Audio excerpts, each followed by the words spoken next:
काँग्रेसनं विश्वासात न घेता स्वबळाची घोषणा केल्यानं ठाकरेंनी शिवसेना आणि राष्ट्रवादी शरद पवार गट दोघेही नाराज आहेत। सूत्रांची अशी माहिती मिळते तर काँग्रेसच्या स्वबळाच्या घोषणेनंतर उद्धव ठाकरे आणि शरद पवार यांच्यामध्ये फोनवर चर्चा झाल्याचंही कळतंय। काँग्रेसच्या स्वबळाच्या घोषणेपूर्वीच उद्धव ठाकरे यांची काँग्रेसचे प्रभारी रमेश चेन्नीथला यांच्यासोबत फोनवर चर्चा झाली होती असंही आता उघडकीस आलंय।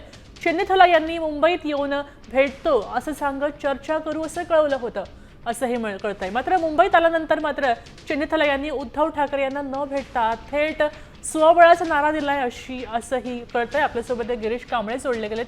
गिरीश, काय अधिक माहिती?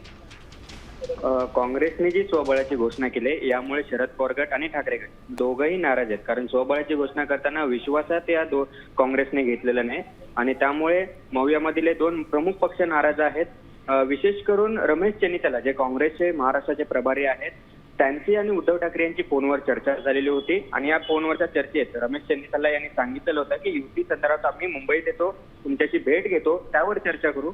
मात्र रमेश चेन्नीथला मुंबईत आले, मात्र उद्धव ठाकरे यांची भेट न घेता थेट त्यांच्या शिबिरात गेले आणि स्वबळाची घोषणा केली आणि त्यामुळे उद्धव ठाकरेंचं असं म्हणणं आहे की अंधारात ठेवून त्यांनी सर्व काही घोषणा आहे स्वबळाची ते केलेली आहेत।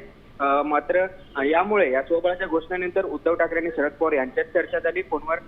शरद पवार देखील नाराज आहेत। दुसरीकडे मग या सगळ्या नाराजीची चर्चा झाल्यानंतर काँग्रेसने शरद पवार धन्यवाद गिरीश सविस्तर माहितीसाठी।